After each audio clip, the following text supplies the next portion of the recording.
Mr. Fundlekade, and on my far left is the head of department, the newly appointed Dr. Naledi.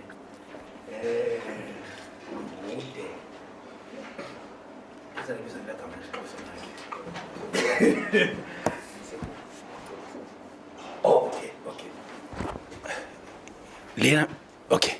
Inkosi kakhulu.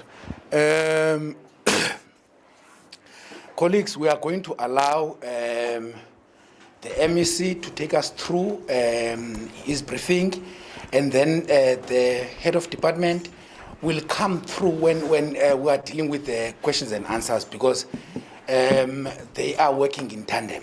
So I'll therefore request the MEC to continue with his media briefing so that the ball can be rolling. As soon as the MEC is done, we will allow questions and answers. I'm trying to allow you to settle down. We'll allow questions and answers. In questions and answers, before you ask a question, you'll have to state who you are and the publication you're working for, and then shoot your questions.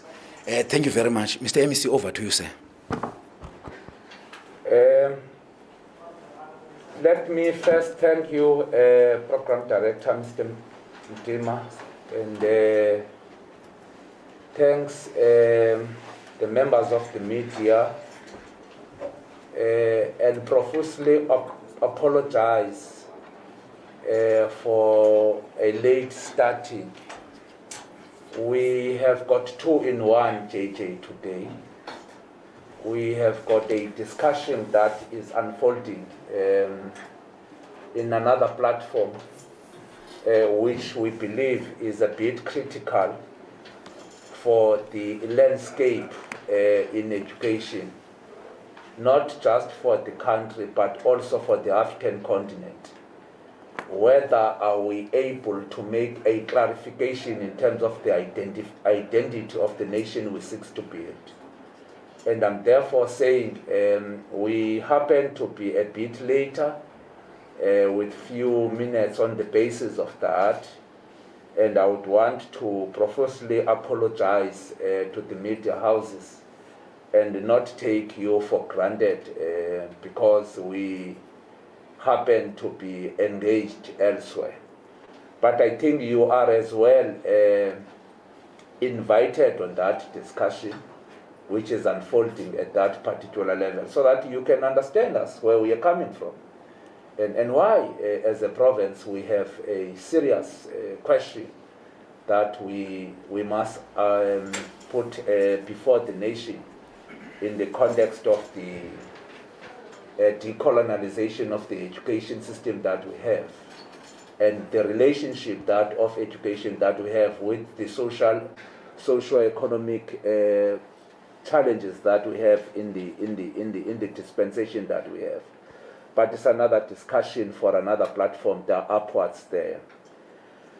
We have taken a view as a management of the sector to have quarterly briefings with you so that we can take the people of the province into confidence on the developments that are happening in education as a sector, so that consistently we can engage each other and be able to put the province into a new pedestal and begin to create an environment that all the stakeholders in the sector can be participating and ensure that we did get the output that we require, but also clarify certain questions that continue to be a daunting nerve in the flesh of the department. I am therefore taking this opportunity to address you as the sitting MEC with the SG next to me. This comes after the address of His Excellency President Ramaphosa on Tuesday this week, wherein in the country was moved to alert level 3 due to the rising numbers of the COVID-19 infection. The President urged all citizens of the country to be more diligent, more consistent, and aware of their actions in an endeavor to curb the spread of this virus. Ladies and gentlemen, the last time I had an engagement with you on the 29th of April this year, the department had no permanent superintendent general. You would understand that. I am therefore proud to announce that the process of appointing the incumbent to the said post had been finalized by the provincial government with the consultation of all the stakeholders that should have been consulted in the context of ensuring that we stabilize the sector and as well begin a new path and a new strategy for the sector with all the necessarily skills and expertise that would be required by the incumbent and also the sector itself. I am therefore proud to announce to you that Dr. Mbute, next to me, is the new Superintendent General of the Eastern Cape DOE with effect from the 1st of June this year. So we are no longer having vacancy now. We are with the SG.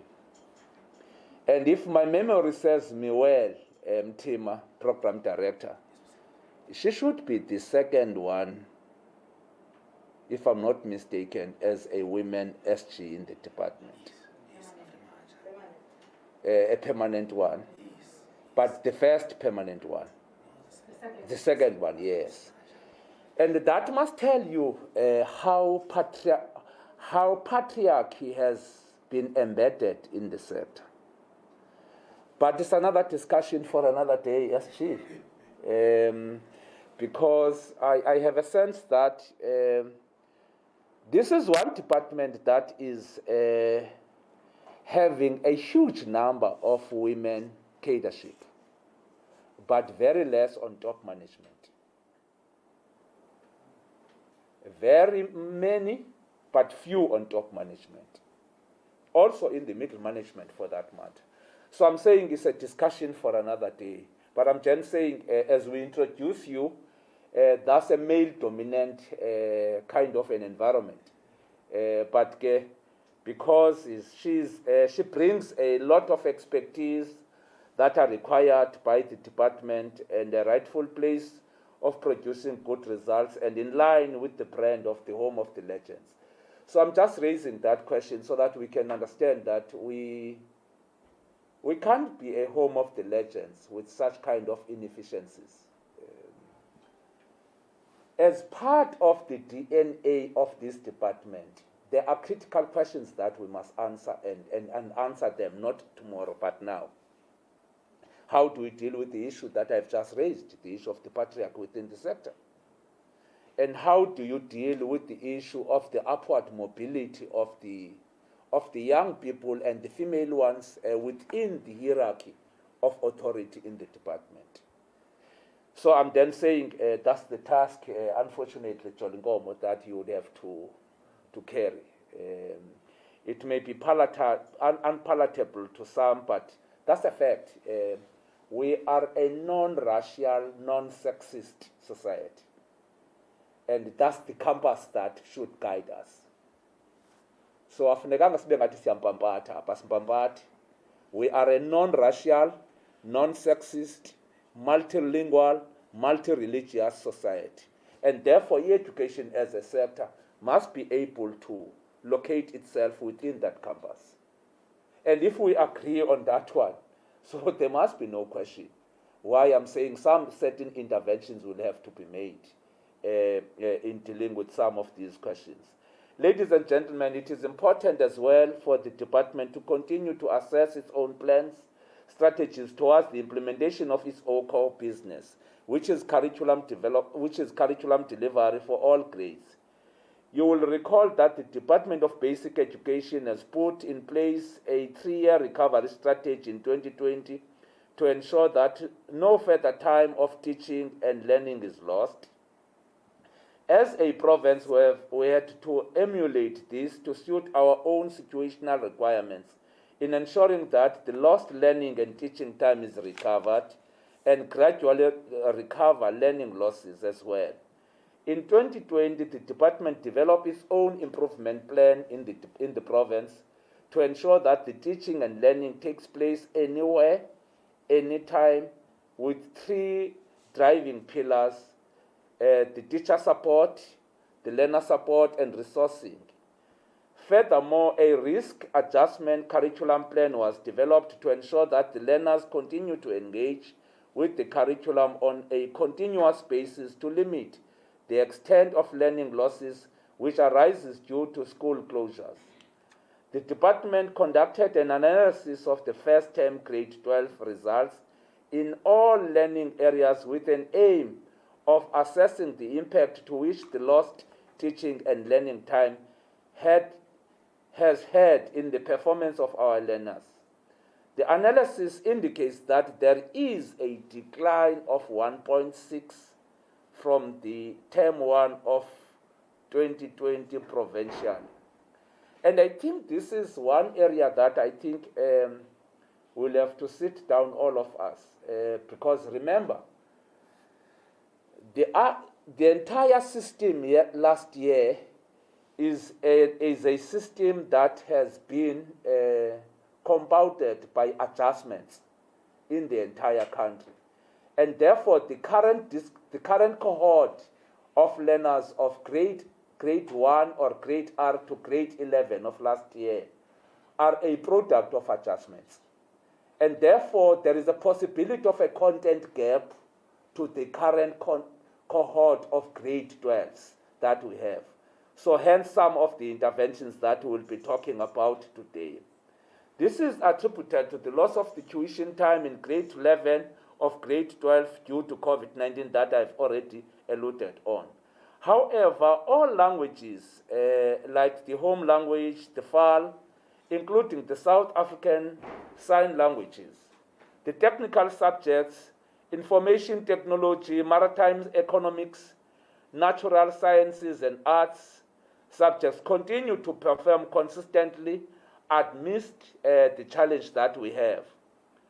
All we have noted as an improvement on we've noted the improvement on economics in the province, geography, engineering, graphics, and designs, as well as technical sciences in the first quarter of this year, which means not everything is bad, but we just needed to look very closely to those areas that might have some deficiencies as we deal with the 2021 academic year. As per the revised annual teaching plans, the formal mid-year examinations will not be conducted in 2021 academic year. Rather, school-based assessments that are currently taking place in all schools in the province. These are the endeavors to ensure that learners are afforded an opportunity to have more time towards teaching and learning. So that's the approach that we have taken as a province and also general as a country, to focus more on teaching and learning of, in particular, grade 12s and also the FET band, so that we don't create a disjuncture in the context of preparing them for the trial examinations on the third quarter and some interventions that must be made. For the class of 2021, the department has employed various strategies to ensure that every child is supported. That's the attitude that we have. The current interventions are comprised of the provisioning of the additional learning opportunities and curriculum support materials via digital platforms, which are as follows. 1, we'll be conducting the lesson broadcasting through radios, visual platforms, and TVs across the province so that we can deal with the issue of the divide. You understand that we are a rural province, but equally we are beginning to invest more on the ICT infrastructure so that we can be able to deal with this divide, class divide that we have in the province, but also get the necessary output out of that process. The self-study worksheets that will be given to kids so that they can be able to deal with the work that has been required out of them. The weekend classes, which will require a bit of commitment from the teachers and also the stakeholders that are involved in that particular space. The vacation classes, which means we'll have to up the game on the autumn and spring classes for them to close up and focus on maths and science. As a person SG, if the province can just get 40% on maths and science as through all districts, then the province can achieve what it wants. You don't need that much. You just need 40% on maths and science for you to achieve what you want. I'm saying this because, for example, we are one of those provinces that have registered a huge number of maths and science in this country. Let me take an example for you, SG and Program Director. Out of 15,000 enrolled grade 12 in OR Tambo Coastal, 8,000 of them are doing maths and physics. Just OR Tambo Coastal alone, out of the 15,000 learners that are doing grade 12 in that district, 8,000 of them are doing maths and physics. Which means if your focus is on maths and physics in OR Tambo Coastal, you will get what you want. If your focus is on maths and physics in OR Tambo Inland, in Nelson Mandela, and also in the improving districts like your Amatole East, you will get exactly what I'm talking about. Hence, I'm saying you just need to up the game on maths and physics, at least 40% of the improvement of maths and physics in any district in the province will give you a resounding success of what you want. The sequencing and timetabling of the morning and afternoon and evening classes. This one, the current sitting SG is quite passionate about this one. We had a lengthy discussion with the SG on this one, and I would want to talk about it now. Look, Tim. Here we have got schools. Schools, all of them are provincial schools located in villages and townships. You just needed a provincial timetable and provincial expertise. For example, if, for example, on Monday at 9 o'clock to 10 o'clock you are teaching mathematics, it must be mathematics across the province. And then you connect all schools and use a centralized time wherein those learners and teachers and schools can access the expertise of that particular individual. So hence I'm saying the sequencing of timetabling across all subjects can give us the mileage that we want. But that can only succeed when we have upped the game on anywhere, anytime, e-learning solution. So that we conclude that business of ensuring that we connect all high schools through the broadcasting lessons and ensure that we get a compound timetable for all schools so that we can get as much as we want. Ladies and gentlemen, as we celebrate the Youth Month of 2021, in acknowledging the strides made by 1976 youth and fighting against the injustice of the past colonialism through the extension of the Afrikaans as the sole medium of instruction beyond the first 3 years of schooling, the department has organized a webinar that we talked about, which is currently engaged in one of the lecture rooms that we have. The main objective of that webinar, it goes beyond the remembering of the uprisings of 1976, but key to it is the deepening and the understanding of the context of the African nationalism within the pedagogy on education. which I was raising earlier on, in that platform, whether the current setup of education is responding to the crisis we have, or we are just reproducing the crisis perpetually. Because we want to be assessed through the academic qualifications and academic output that we have. So the attitude of the provincial government and the attitude of the provincial department is to zoom into that discussion. What kind of African citizenry are we building here? Whose value system must we emulate and why? So whose value system must we emulate and why? So it can't just be a question of academic education without clear identity of who we are. What kind of culture are we emulating, and for what good reasons? So that tomorrow we don't come here back and be surprised when the country is confronted with an unethical, immoral, greedy leadership. Unethical, immoral, and greedy leadership. And we come here and pretend as if we do not know what are the fundamental causes of this. So I'm then saying, as a sector, we must deal with that question. Because this is the sector that deals with the upbringing of each and every citizen in any developing nation. So it can't be left unattended, that question. Hence, I'm raising it here so that you understand why this discussion at that particular level. Key to this deepening and understanding and highlighting is highlighting the significance of the African languages in the education system and also languages of teaching and learning. Also, the youth should be able to understand the juncture that we have in the current education and between the language and the curriculum that we have.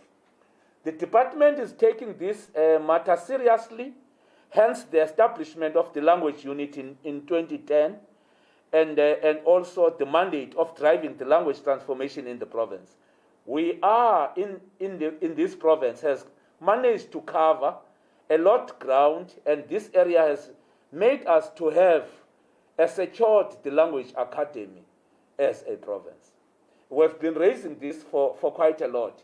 In support of our learners, the department is planning to expand the technical occupational curriculum for special schools that will provide the National Senior Certificate as needed. The learners will be able to acquire a skills-based qualification after the completion of these studies and can enter the labor market and employment opportunities. This is done to cater the wide range of intellectual abilities within these schools. This means that the schools will offer curriculum that caters for the diverse needs of its own learners. This approach will definitely contribute to the improvement of pass rate within the special schools, but with an element of a skills education output, not just academics output, but also with a skills output on it. To further strengthen the support in our special schools, the department has appointed 22 professional nurses in all special schools with hostels. The appointment of the nurses at these schools will ensure that the vulnerable learners are provided with the necessary medical care during after schools hours. Also, we have allocated 46 social workers as part of the ETDP SETA program to support these schools. The social workers are providing the required social care to all these learners. This is an important milestone as many of the learners placed within the special schools are experiencing many forms of social barriers. Kula program yetu kabonke ngabetu.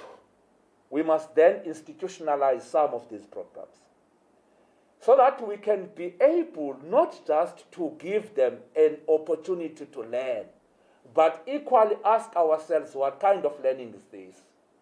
And hence this particular intervention that the current SG and the Office of the MEC is beginning to bring it into the curriculum diversification of the special schools in the province so that we can respond SG, through you, Program Director, COVID has given us some tutorial lessons. I've been consistently saying this. COVID has given this country tutorial lessons. If, for example, you can run government through people with 60 years and above at home, but still perform beyond the targets, what will be your argument of not appointing people with disabilities on critical positions in government? Because in essence, COVID-19 has said people with 60 years and above are disabled. That's what COVID has said. That people that have got 60 years and above are disabled, and therefore they must run government at home. Now my question is, what will be the excuse of us continuing with the Equity Act at the level of 5% as a target, if government can perform with people at home, not here? What will be your argument? Not as education, but general as government. What will be your argument? So hence I'm saying, these are lessons that COVID-19 has provided to all of us, which must begin to be teased. The Eastern Cape Department of Education procured audio screening tools that enables audiologists to conduct effective screening, thereby ensuring that the learners with special needs are appropriately placed and provided with national support. The Eastern Cape Department has procured has produced and hosted various forms of webinars pertaining to mental health, rehabilitation services, providing orientation to many teachers within the mainstream, full services and special schools. With special schools, we have also given the necessary support to deal with COVID-19 guidelines through the psychosocial support services that gives guidance to teachers and learners on how to access psychosocial support during the time of COVID-19. The guidelines explained the relationship between the screening, identification, assessment, support policies of 2015 and psychosocial support for COVID-19. We are determined to ensure that Bonke Ngabetu campaign is indeed realized, what I have said earlier on.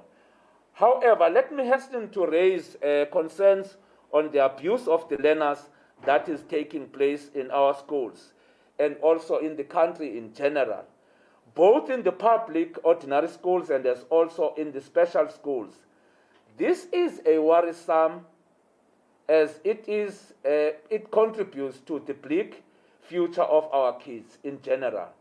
The abuse takes the form of physical, emotional, and sexual abuse. What exacerbates this matter, learners under the age of 16 who are sexually abused by adults. This has implications in that every sexual act with them is regarded as a rape, as provided in Chapter 3 of the Sexual Offences and Related Matters Act. The department does not and will not hesitate to act against any official, be it best educator in any school in the province, who continues to take advantage of the vulnerable learners. On this one, we don't need a discussion. You abuse learners, you take your bags and go home. Full stop. You take your bags and go home, precisely because of the social implications of the acts that we do to these young ones. It's not just about a sexual abuse. It's about how are they going to behave in the far future, SG. Having this historical background of being abused by adults. So I'm then saying, we are going to up the game, one, in terms of the Labor Relations Directorate to investigate these cases, also in terms of the legal department and also the risk management, risk unit, to further interrogate the individuals that are found to be acting against this particular act. So it's not going to be an arrangement any longer now. You conduct yourself on this particular behavior, we will have to chase you or probably meet you in the court of law. Not because of anything, but because we have an obligation in terms of the Constitution to defend these individuals. That has got a constitutional implication if we allow this thing to continue to happen. Not just in the province, but general in the country. It can't be a business as usual. So any official that hides this kind of information. By the way, we have expelled a number of people within the recent 3 months for the first time in this province. For the first time in this province, we have not just suspended them, but expelled them out. Expelled them out because we can't discuss and negotiate the issue of abuse of learners. So if you continue to conduct yourself in this particular behavior, you will face the consequences. And hence I'm appealing to all of us, to all the sectors involved in education, even parents themselves, to all of us, that let's respect the dignity of the kids that we have. These kids, SG, are coming from broken families. Some of them, they rely on government interventions for them to succeed in life. Imagine if they are abused by elders like myself. Into ezawulandela into yokubana uzohamba ifihle into abuse because utazalala echila ndim. So it can't work like this. It can't work like this. And I'm therefore appealing that all of us will have to find a way. As we battle with the over-expenditure on COE budget, the department has to prioritize within the available resources to fill the vacant principal post for smooth operations in the schools. A principal's bulletin has been issued with a closing date of 18th of June.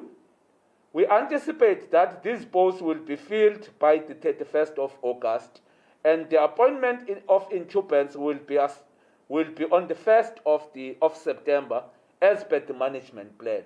We just wanted to close the issue of the vacancies on institutional leadership in some of the schools that we have.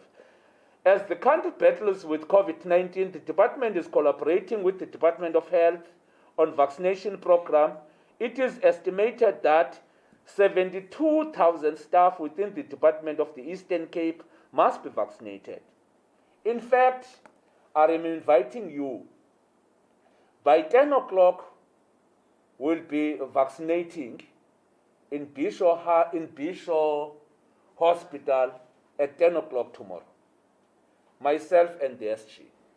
So that we can be able to make it a public statement that this program is a program that must be fully supported by all of us.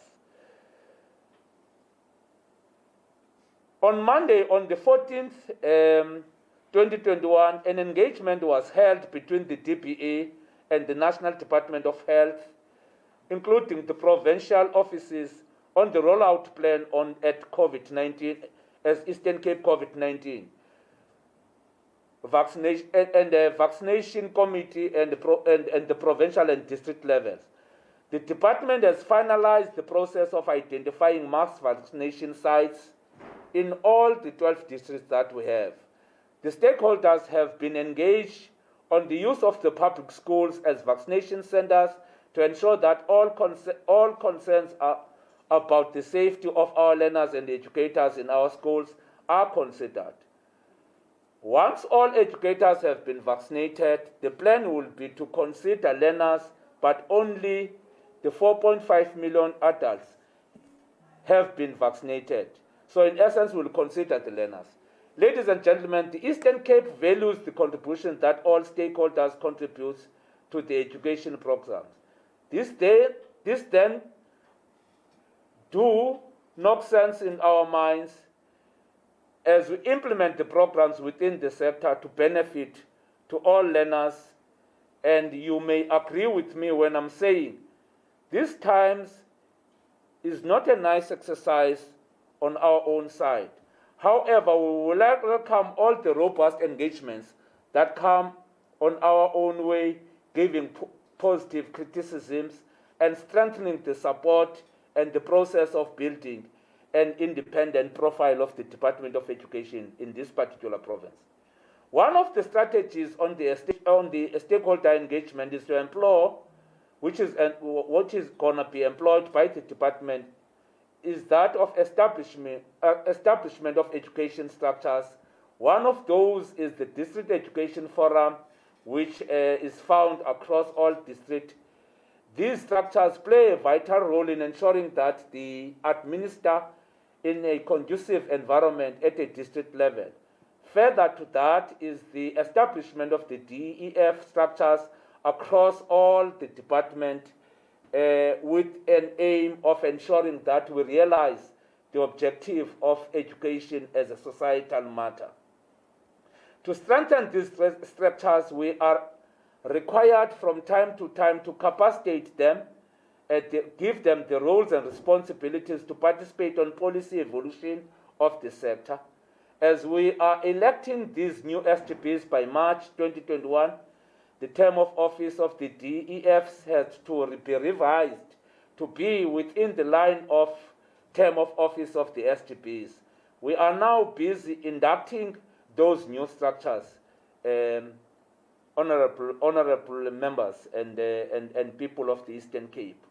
Ladies and gentlemen, as we try to deal with the financial challenges faced by the department, we have taken a conscious decision, Program Director, to embark on an exercise of reviewing all major contracts with service providers for the provisioning of the various services within the department. The objective is to identify inefficiencies within those contracts for the possible savings, and the savings realized will be redirected to the key mandates of the sector. And I think this one is quite critical. We are bringing this question of renewal of the major contracts so that we can be clearer to say, are we getting the value on what we are paying?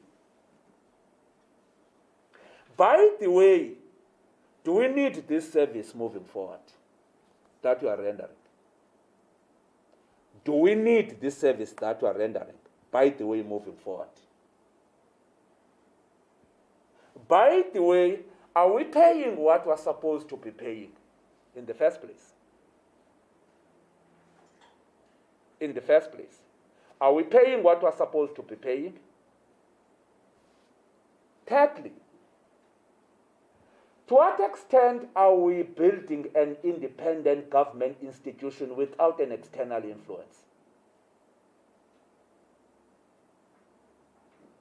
To what extent are we building an independent government institution without an external influence?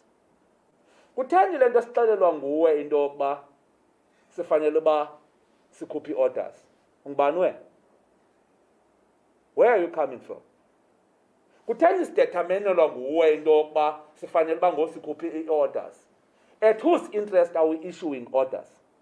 Are we issuing orders on the basis of interest of the department, or are we issuing orders on the basis of the interest of you as a business sector? So that lento ya state capture is not on television, is here. We deal with it here. We get clearer so that we don't compromise government officials on the basis of business greed. I want to be clear on this one. So that we don't compromise officials of government. You take all of them, SG, into suspensions, expelling them, only to find that they are given instruction by certain individuals here.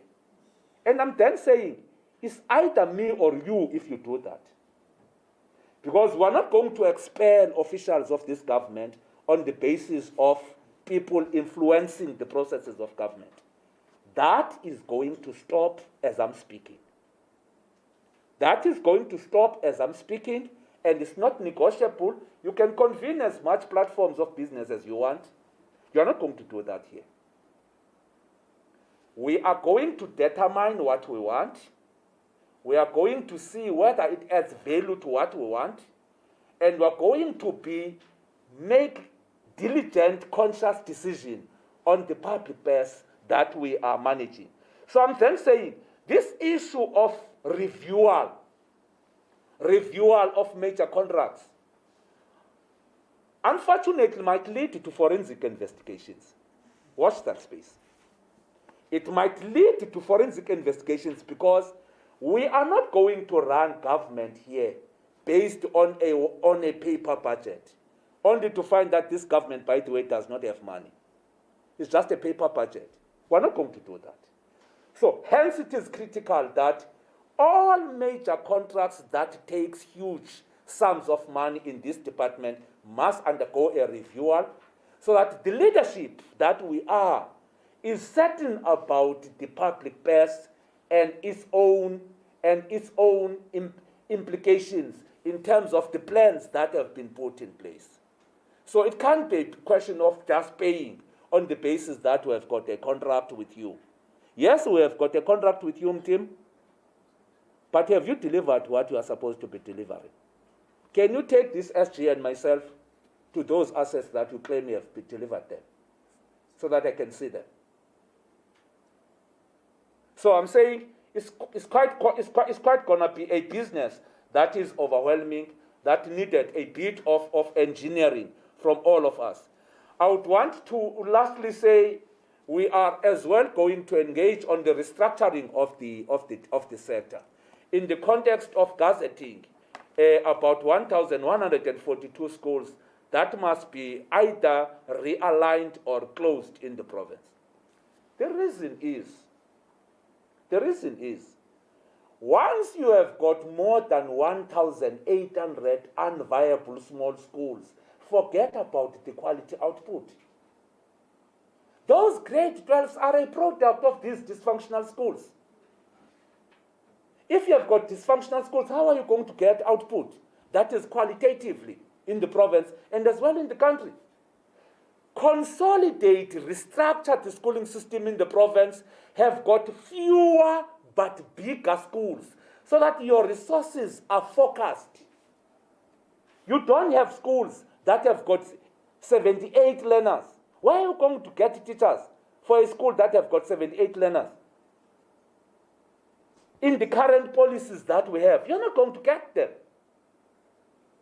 So in essence, you are going to continue to have learners that are brought into grade 11, grade 10, grade 11, grade 12s that are not intellectually ready for those grades, that have got gaps in terms of development on the basis of the levels by which the institutions have been engaged on.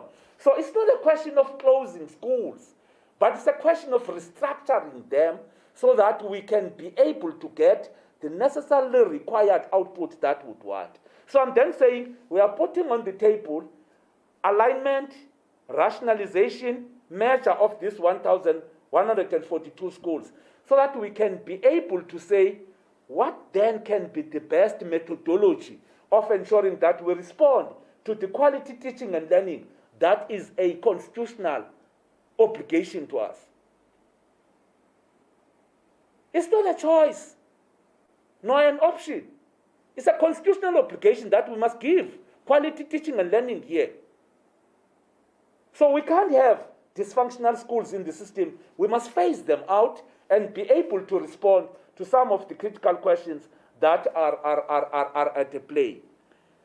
Lastly, Program Director, in pursuit of excellence, it is necessary to act against poor performance and improper conduct. Hence, we will continue to take actions against anyone fingered in such. There are pending SIU investigations that are currently at play in the department. And I think it's proper that we raise it here. We are conducting investigations And the SIU is in that space. And when they complete those investigations, they're going to give us the reports. So that the message is a bit clearer to everybody. That at this time around, we are intolerant of any misconduct that might hinder the development of the people of the province. In fact, let me conclude by saying, development and Tagarisms are not twins. It's either we develop the people and deal with issues of Tagarism and put them into rest, or we become known of being thugs and not developed the nation. Azuzukwenzeka zombini ezazinto. They have never happened anywhere in the world. Ubana ngaba unengxaki yobusela as a developing nation, forget about development. Ubana ngaba une development as a country, it means there is few issues of corrupt practices and few issues of Tagarism that are at that space. So hence I'm saying, on this one, I would want to invite everybody. We don't have time here. We must develop this province. We must have clean governance. We must renew government and befitting what we have been saying to the people, that together, let's build South Africa. And unfortunately, that statement that has been raised by the ruling party and the government, the current government, that of building together this South African state might be with challenge if we don't deal with these kind of questions. But I'm happy to report that we will find a way to deal with those things and close them in a manner that does not befit the objective. At an appropriate time, we will give that report through necessary platforms in that regard. Otherwise, I thank you so much. Sorry for the time that I've taken off you, Mtim. Thank you very much, Mr. MEC. And we'll now, colleagues, allow questions and answers to the leadership of the department, the MEC, and the head of department. So, Lindela Gekuni, colleagues. Yes.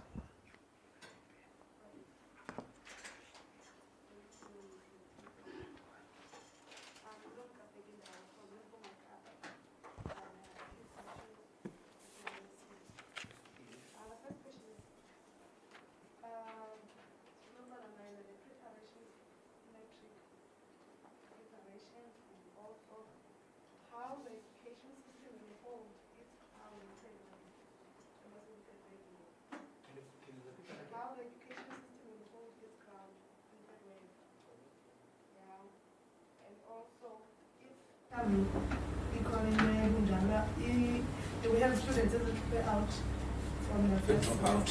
Yeah. Due to COVID. Yeah. Oh, okay. And also, how will you motivate the parents to bring children back into formal system? All right, thank you very much. Bringing kids back, and how are we dealing with the dropout? That is one of the. Also, maybe missing a touch of online classes, especially in areas. Okay. How effective is the online or the support that you're giving to the language to ensure that teaching and learning takes place wherever they are? Thank you very much. Sis, Thank you so much. I'm Yonela Mongo from Umparakan. okay. I have a few questions as well for the MEC. Yes. The MEC has spotted out a 1.6% decline in terms of education levels or improvement. Okay. So I would want to know if either which schools or which areas or districts in the province that has got that decline. And also again, he has emphasized a broadcasting schooling in terms of radio and visuals and television. So I want to know how is the department going to make sure that schools in Anduli, schools in Dizana, schools in the city, in the deepest rural areas are going to be able to function or to be part of that broadcasting. We've heard that other schools or other grade 12 learners, especially last year, they did not have signals in their locations. So I want to know how is the department going to make sure that they reach out within such schools. And the last question is that we have had... So the question that you're asking is, how are we dealing with connectivity? Yes, in terms of doing this broadcasting and television learning. And lastly is that we've had last Friday that the opposition party, Economic Freedom Fighters, enforced that schools must be closed nationwide. And I want to know if how is the department going to adhere to that command or rather demand, and if not, how are they then going to make sure that they keep the schools adhering to the COVID-19 level 3 restrictions? Thank you very much. Yes, sir. Okay, good day. It's Limonani, Eastern Cape Daily News. I've just got some few questions. Yes. What will be your strategy to introduce to the learners? Hence, you said you want them to reach 40%. Like, what will be your strategy, especially in the terms of COVID-19? Because some of them, I believe, starting from grade 10 to 12, they go certain days at school, which is not full week. So, what will be your strategy? And I also have the last question, which is the list. How will you make sure that you vaccinate the teachers in the deep rural areas? Right. Hence, we find it difficult for them. And roughly, maybe how much a week? Okay. Thank you. All right then. Can I quickly check with the Director of Communication if there are any questions from the media that we have, or Ms. Butler, the MLO? No, I don't have any. Do you have any questions from the media? It's only alcohol. Yes. They want to know the plans of the department in relation to COVID-19 since level 3 is upon us. Thank you very much. Who is going to? Ladies first. Thank you very much. Yes, Chair. Thank you very much for the session. I would like to take MEC the one that is around the 1.6% decline.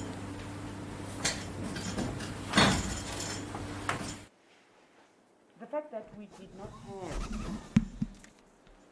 our learners last year in grade 11 having full schooling has attributed to the 1.6 decline. It's not just in the Eastern Cape, it's in the whole country. We knew when we wanted to save the year.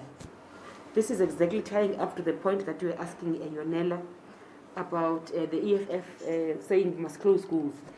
This is what happens if you do that. Because learners move to the next grade with a whole gap. Because it does not matter how much curriculum trimming that you do, the fact of the matter is that you've had chunks of time being spent outside of the schooling system. So your question about what the EFF is saying must be juxtaposed with the fact that when you want to save the career of learners, when you want to save the lives, do you keep them at home doing nothing, or do you make sure we make sure that we protect educators who are in that environment, but at the same time provide learners with the support that they will need to manage a matric year?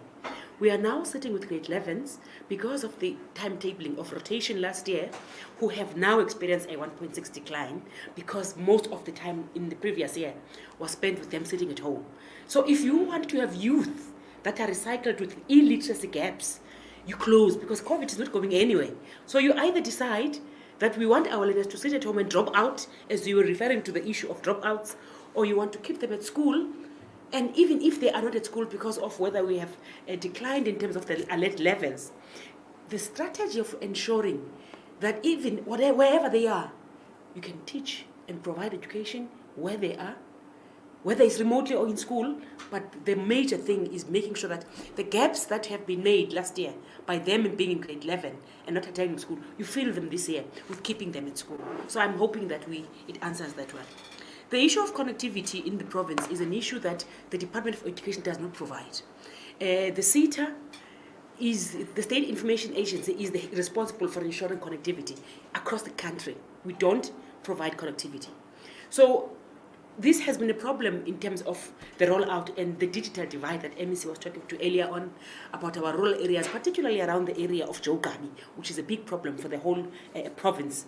But we've taken up a project that is called the 1,000 Schools project, where we want to make sure that through CETA and through the OTP, those schools are prioritized in the rollout of broadband, but at the same time taking it upon ourselves to a project to ensure that even those learners can access connectivity, because having a device that you can't use, there's nothing much you can do about it.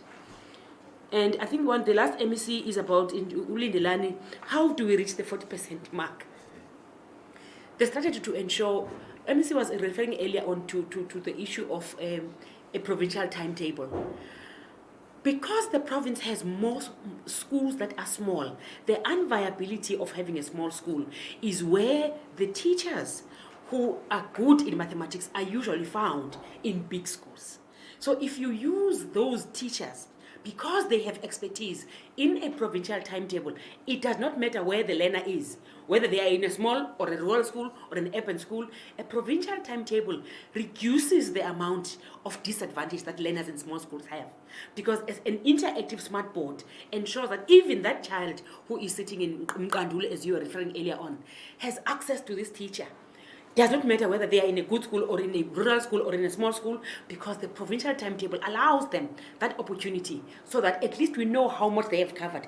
Where they are, it does not matter which part of the province that they're going to be in. Now, the last issue is the issue of teachers with comorbidities. Now, comorbidities will continue to coexist with our educators.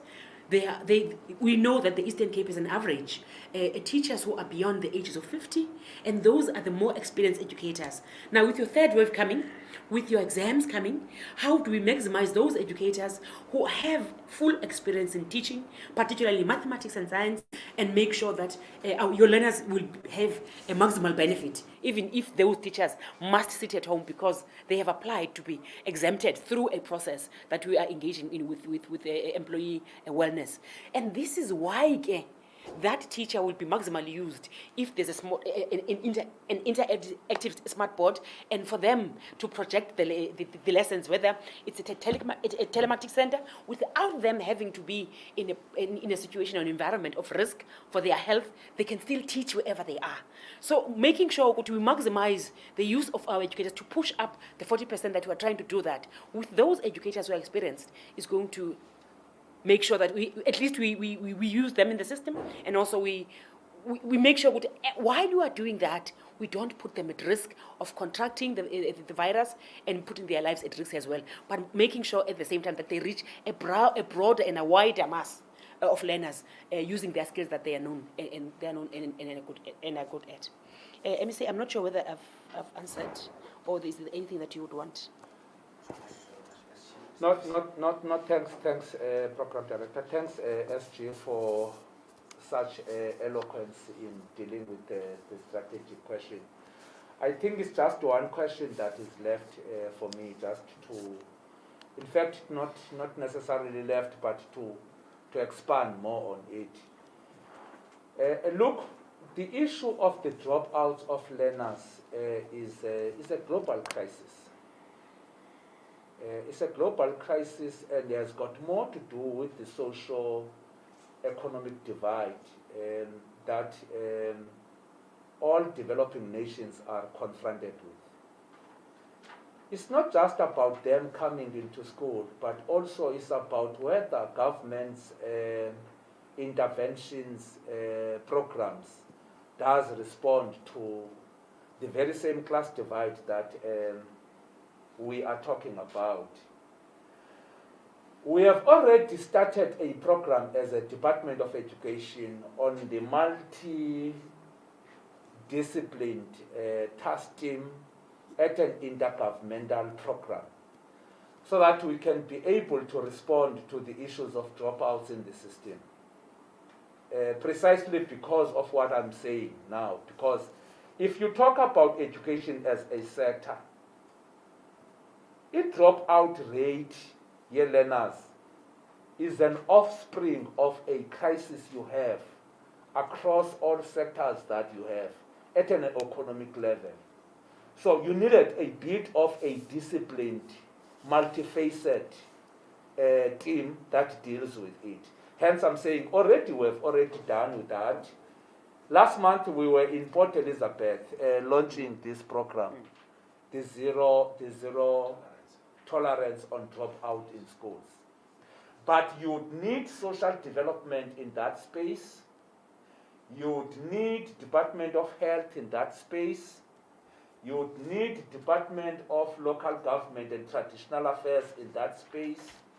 You'd need Department of Home Affairs in that space, you know, so that you can deal with the issue of unidentified learners in the space.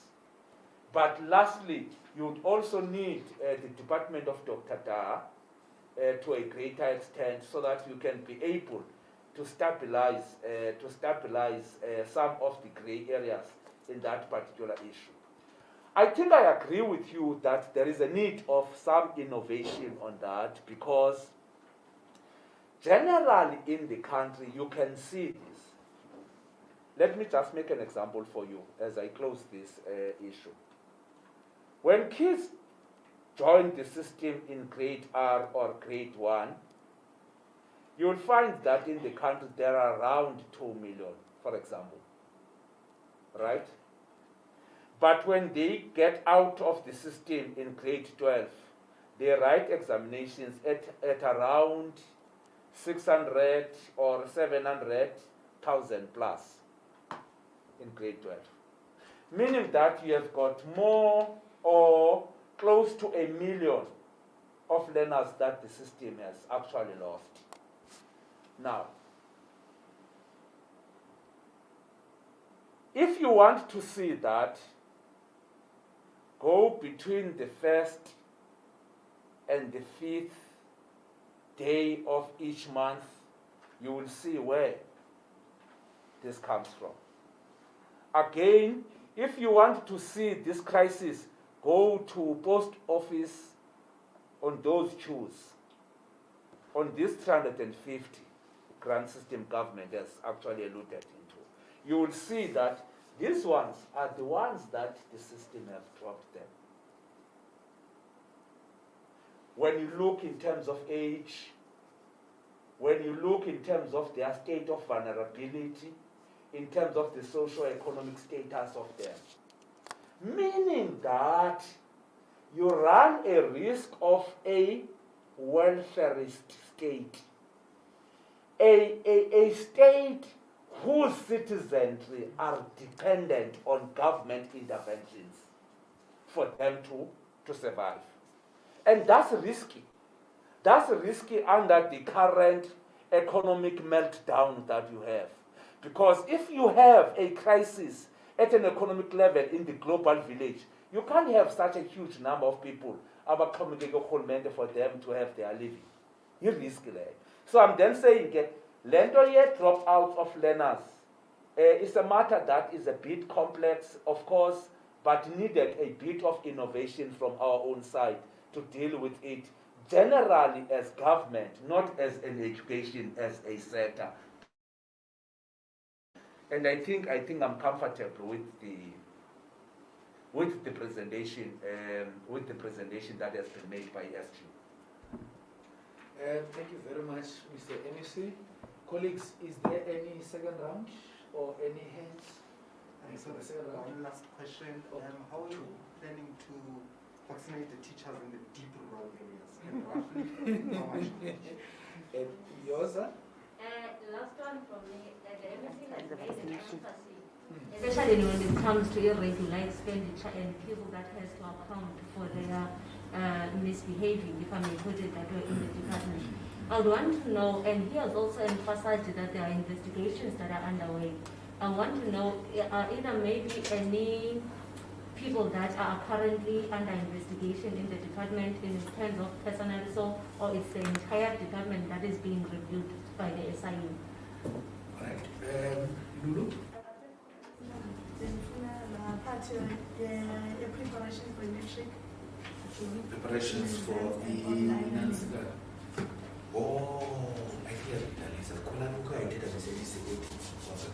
for abantwana nasingazoqala for the third quarter. Ngeke udele more. Thank you very much. I'm not sure. Mhlawumbe mandive again the question, but I'll go straight to you, Yonelan. The vaccination of educators is a program that we have jointly with the Department of Health. Initially, the plan was to vaccinate those educators who are 60 and above, and it ties to your question about how do we plan to vaccinate those ones in rural areas.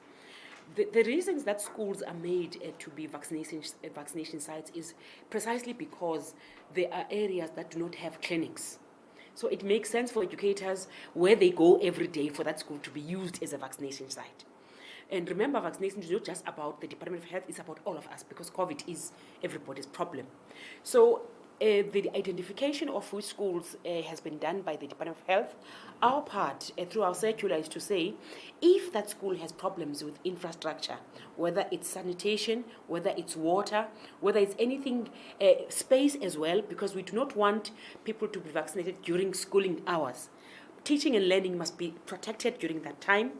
So the principal of the school is supposed to draw up a timetable where at a particular time, when school is finished, or during weekends, or during the afternoons, people can use venues that are outside of classrooms, because we don't want to bring COVID into the classroom.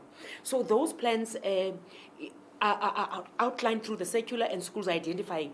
And those schools that have shortages in terms of the areas I raised above are not identified as part of that. So principals are indicating as we speak in terms of their readiness for vaccinating those school teachers that are away from clinics. But the fact that if you are over 60 already and you are an educator, primacy goes to that. But now with the new plan of the DBE, we have additional vaccines that we've got that the DBE is making available to all teachers in the province. But teachers don't have to go and register anywhere. The PESAL system is going to be used where the data, the metadata of educators is extracted on VAS, and then SMSs will go out, and in those vaccination sites, they can go and get their vaccines. So the plan to make sure even those who are 40 and above do get vaccinated, because we've got that sponsor for educators across the province. So the drive now is to ensure that all our educators are also kept safe, like we are doing for the Department of Health and frontline workers, because they are at a risk. There is something that had to do with, I think I wanted a repeat of that question, didn't you?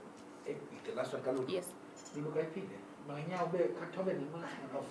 As if for Lulu. I wanted to check on online learning. Yes. Now that school come the third wave, abantwana must isikolo akuyiwa so befuna ucheck i-department mhlawumbe yabalungiselela i-special pupils abalungu areas, and also i-readiness for matric since we need so yeah. Akamameli Lulu. You missed that part, Lulu, because I kept. She missed the fact that the June exams are not good, so she keeps referring to this question about June. Okay, no fine. Understood, Lulu. Oh, the issue of online learning. Remember, we have what is called telematic centers. Telematic centers are devised so that teaching happens anywhere and everywhere. And I was trying to explain earlier on that you get your best educators to be in those telematic centers so that they can do what is called online teaching. OMEC alluded to the fact that our virtual classrooms are continuing, our radio lessons are continuing, and the timetable has been already dished out for our matriculants to prepare for that. But we do not have the June exams. Thanks. Thank you very much. Yes. Do you know?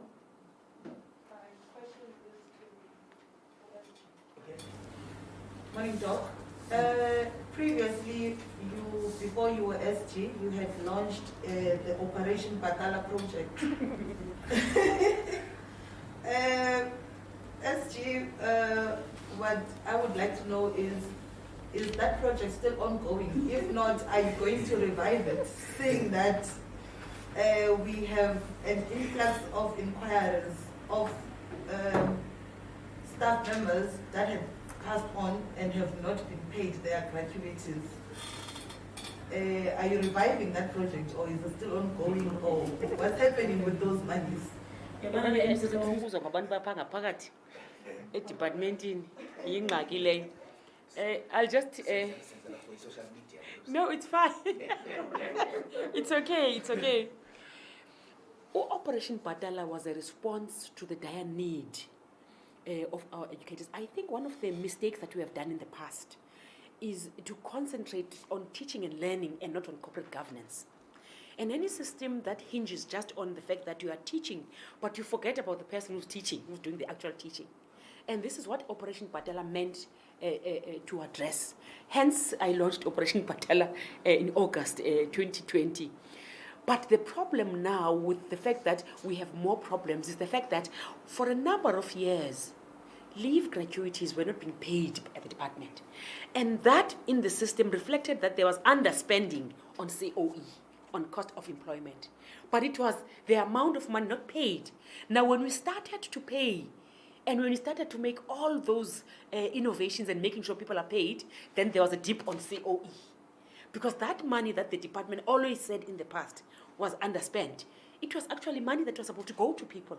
Now, if you overspend on the cost of employment, you then, as we are experiencing right now, we had a 6.5 billion cut of the budget in the province, and 4 billion of that budget was on the cost of employment. Now, having to balance between ensuring that there are salaries for educators, people who are warm bodies in the system. Now, if you cut 4 billion and your running expenses monthly in the department are about 3 billion, then you are in trouble. Hence, we are engaging National Treasury, Provincial Treasury, and the DPE on saying the cut that was done to the Eastern Cape, not only to the Eastern Cape, actually to the whole provinces, but we were most hit on COE, means that projects like that, we must now do a hurry slowly on them, because it's balancing between the fact that let's make sure that there are salaries, because we don't want to cut abasebenzi bethu and sibagxotha abantu, but at the same time making sure that we continue, that project continues. I want to tell you that. Particularly now, because I saw the importance of ensuring that as our people leave, mabayazi abantu abahamba kwa-education ba imali yabo bazayifumana. So it's continuing, it will never stop. But we report on it on our weekly meetings with our stakeholders, with the Provincial Command Council that we had last week. We also have engagements with our unions, as even tomorrow. We can never stop that project. But getting the finances to supplement the difference that we are having now, which is on a negative, on cost of employment, is what we are asking Treasury to assist us with, including national, provincial, and DBE around ensuring that we have enough fiscus to manage the financial year. Thank you. Mr. MC, you want to wrap it up?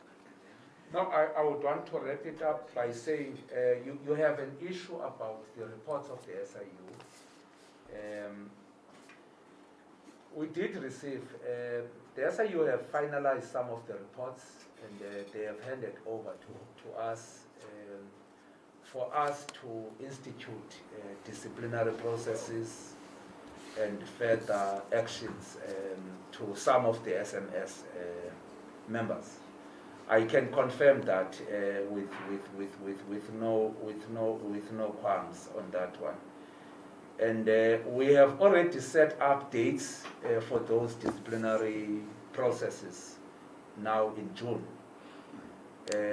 We don't want to criminalize them in this platform, but I can tell you now that there are DC processes that are happening, and we are closely monitoring that space, because we wanted to build an institution with integrity. We must not take for granted the public purse. So that's why we have taken a view that no, this time around, any SIU report that the department has must be action planned and processed accordingly, so that we can, all of us, be subjected into the statutes of the country. So that's why I'm then saying, let's wait for that process to be concluded. But I can tell you now that there are DC processes that are happening this month. By end of this month, we would have finalized that process, and people will get their own verdicts, and so that we can. You'll remember that the president has put a tall order to all South African citizens that let's build an ethical state and ethical leadership. So that statement that the president has actually made to all of us does not go unattended in government's institutions, because you are not going to get an ethical state outside of government entities. So hence I'm saying, at an appropriate time, we will come back and report about that. But I think I'm comfortable with the SG on the processes that are unfolding, so that we can at least cleanse government, extricate the wrongdoings that are a particular history that must be dealt with. You'll remember that in Mtima we have got a very bad history. And I think it's us that must say so. We've got a history of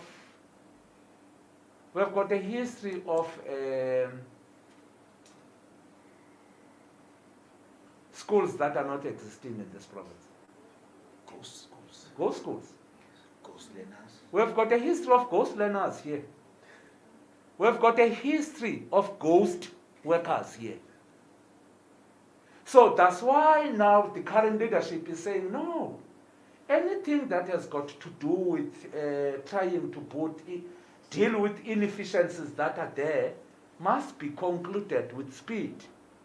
You'd remember that we have got a history of a case at the level of the ECD, if I'm not mistaken, that was discussed in court around practitioners. So that history is a history that you must never forget about it when you deal with innovations in the department. That's why the current SG was very much unapologetic on the presidential youth initiative when we said it must go via PESA. No matter how long it will take to pay people, but it must go via PESA, because we don't want ghost workers here. We don't want people that are paid through envelopes here. We want people that are paid through a PESA system, so that we can account for each and every cent that is there of government. So I'm saying we apologize for the delays to the payment of EAs, but unfortunately that's the only route that we must take.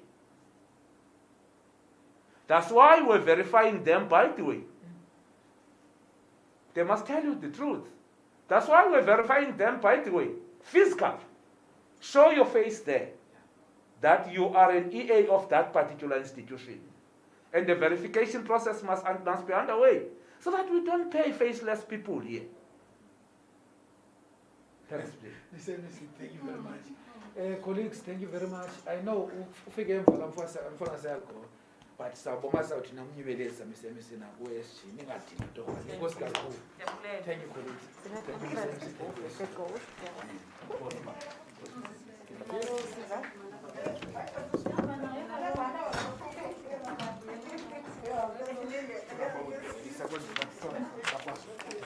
you.